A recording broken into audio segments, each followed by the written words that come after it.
Good morning, good afternoon, namaste, sat sri akal, vanakkam, ni hao.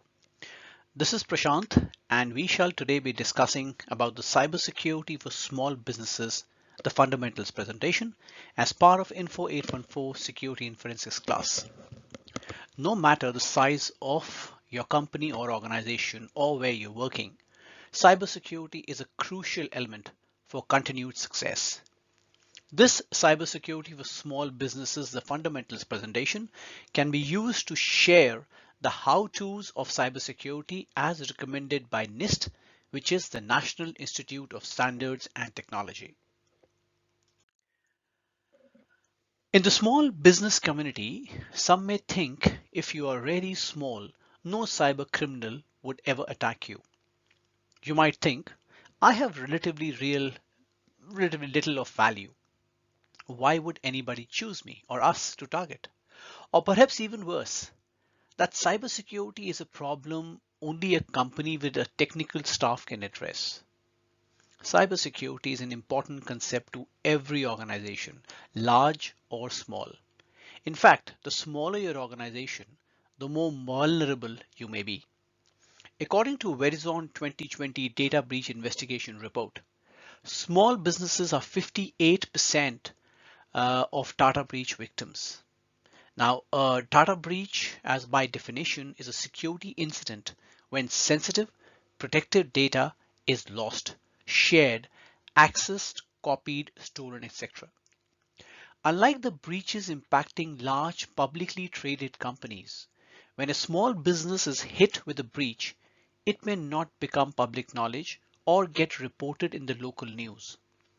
But the impact can be devastating. Take a moment and consider what you would feel if you found your financial systems was hacked and you lost money, perhaps all your operating fund. Or if your customer data was lost and you couldn't recover sales information or the leads you were in the process of managing. What if your business couldn't recover from the lost money, information, or reputation? Some common threats for small businesses include ransomware, a particular form of malicious software that causes computers to be locked up by a criminal hoping to get to you or get you to pay literally a ransom to restore those access to your system.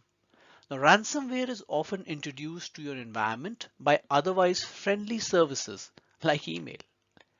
Other problems could include hackers using your network to piggyback that access into larger, more secure systems, betraying the trust your organization has created. Imagine if you had a partnership with a larger company where you were providing some specialized product or services.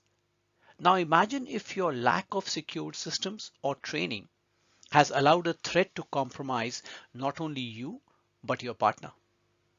By viewing or participating in this presentation, we hope, I hope, to help you become better informed of common cybersecurity issues for small businesses and methods and systems you can use to improve your and your organization's security posture and reduce your risk of being victimized.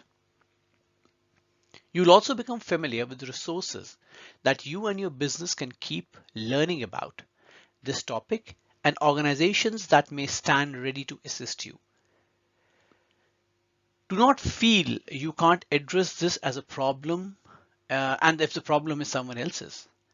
But if you learn enough to decide that you need professional help in managing your cybersecurity program, that's a good outcome of this specific presentation.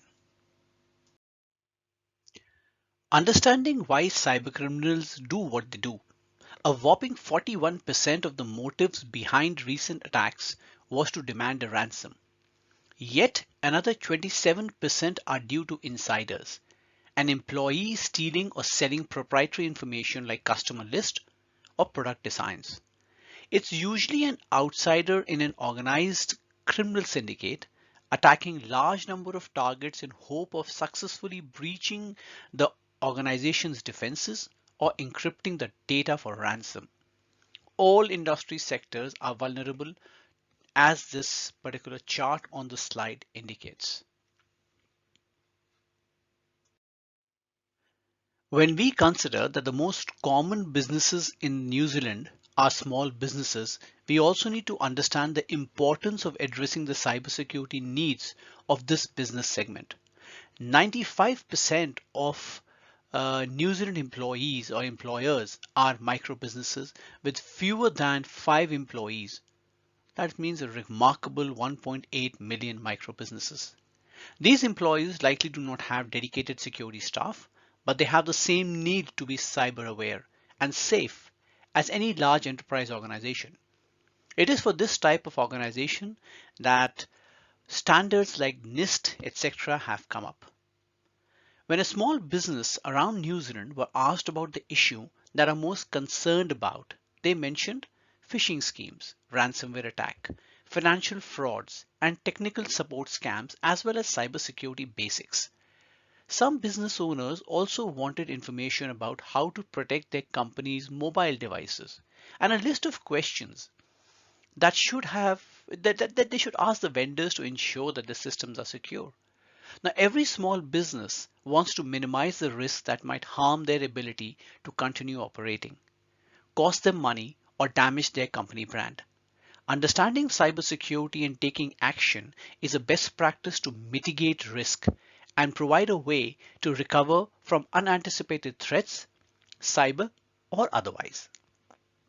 In this presentation today, you will learn about the NIST Cybersecurity Framework, which is a flexible and understandable model that helps an organization prioritize their approach to develop a cybersecurity plan that works for them. I'll also include tips and advice as well as recommendations for other material that you can use to educate yourself and your teams on a variety of related topics like the best way to use mobile devices and accessing network while on the road. This presentation will be held in 4 parts. I shall be addressing the first part today.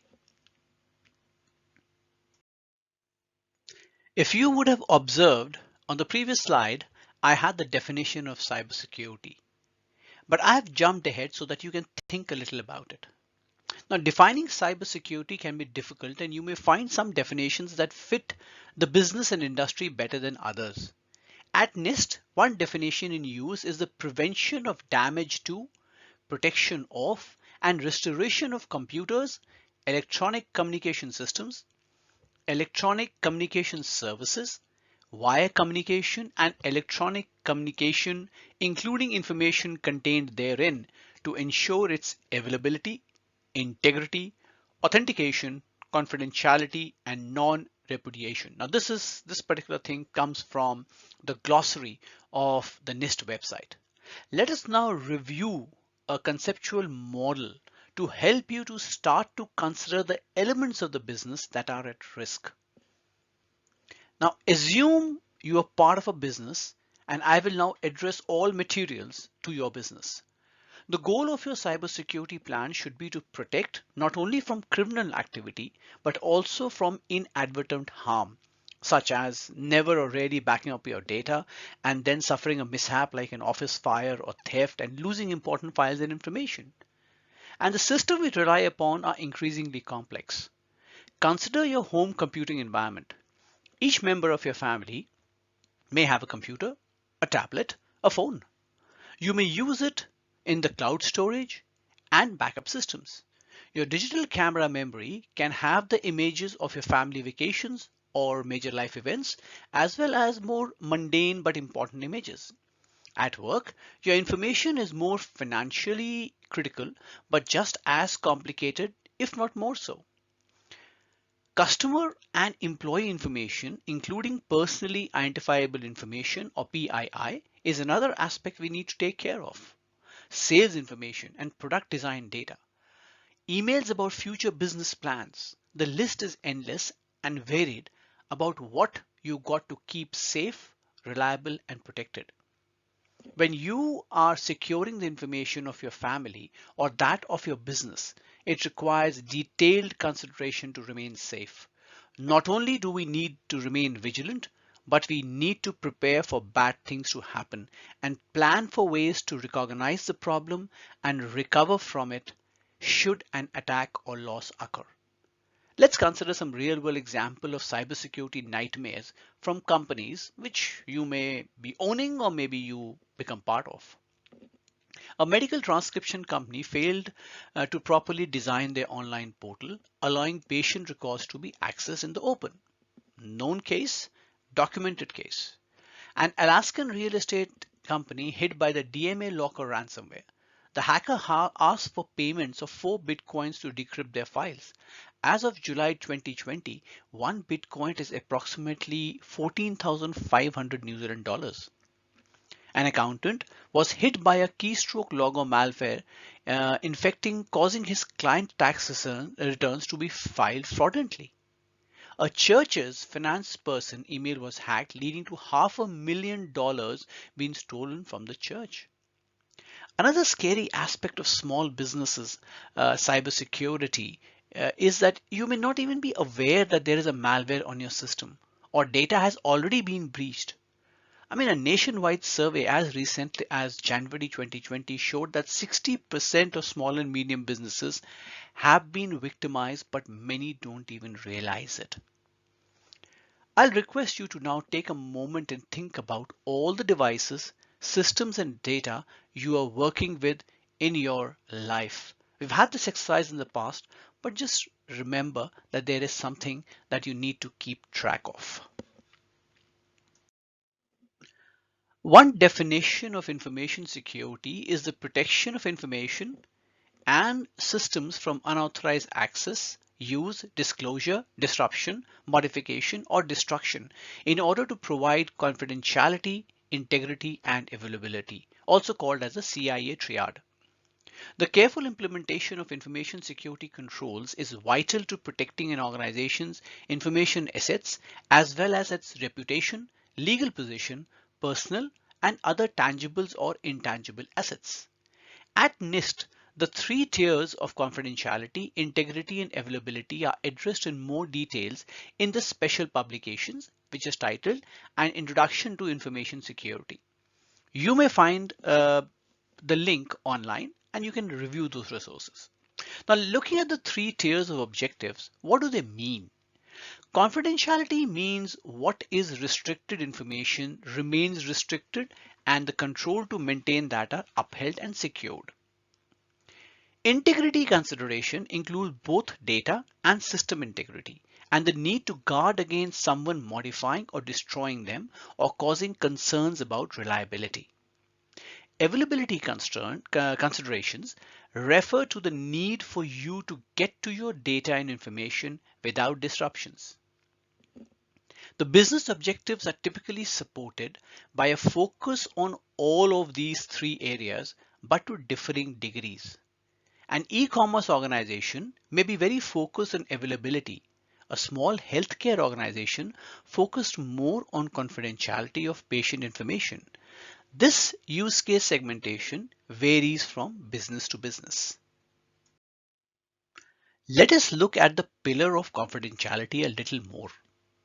Confidentiality is often defined as preserving authorized restrictions on information access and disclosures, including means for protecting personal privacy and proprietary information. Depending on the sort of business you or your organization operate, you may also have regulatory requirements to meet on protecting and managing private information from unauthorized access and disclosure. When I say confidentiality, it's about storing, sending, handling information. It needs to be protected.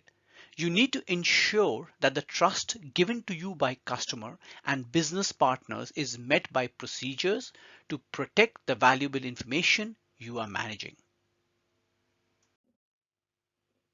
Let's define integrity as it refers to our data. Guarding against information modification or destruction, and ensuring information non-repudiation and authenticity. There are two kinds of integrities to consider: data and system.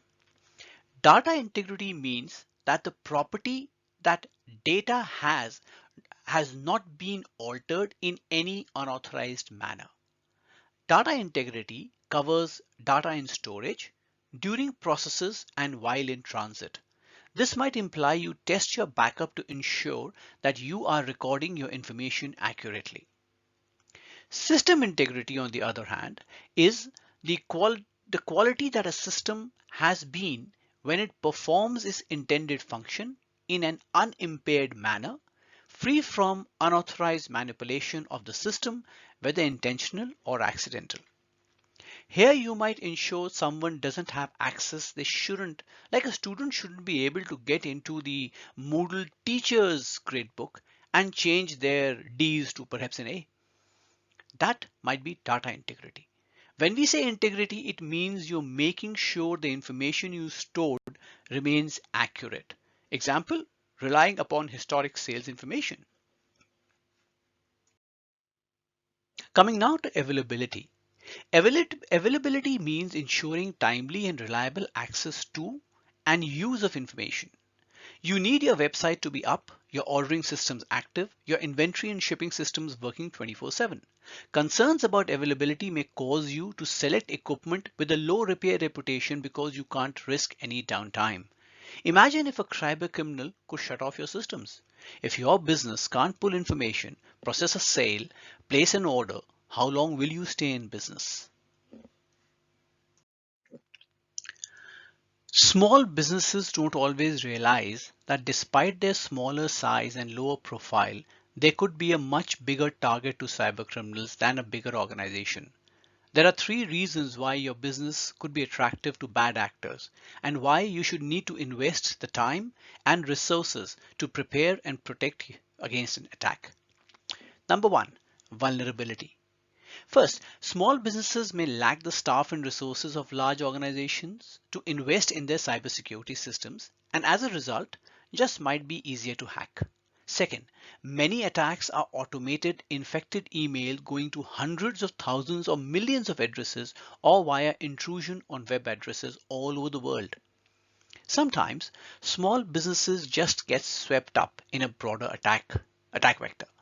Third, small businesses might not detect malware or an intrusion as readily as a large company, and this could allow a threat to remain on a system for a much longer time, not only damaging the smaller company, but possibly allowing the cybercriminal to stage attack using the small business as a platform.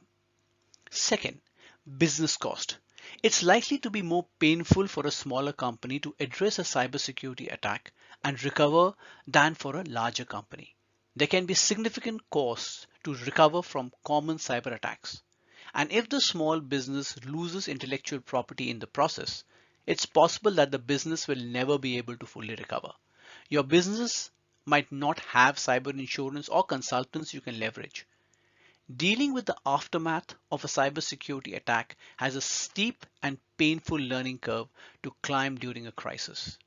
Finally, reputation. This is probably the scariest element for a small business. If you lose the trust of your customers, how do you come back from that? Depending on the nature of your attack, you may have regulatory and legal concerns, such as a need to notify customers or patients or vendors of the breach or loss. What if this information gets shared on the local news? Small businesses take a heavier knock when they are hit by a cyber attack. Now, in the next part of this video series, we shall look at what is risk and how do we create a framework based alignment to prevent the three issues mentioned here above from causing harm. Thank you.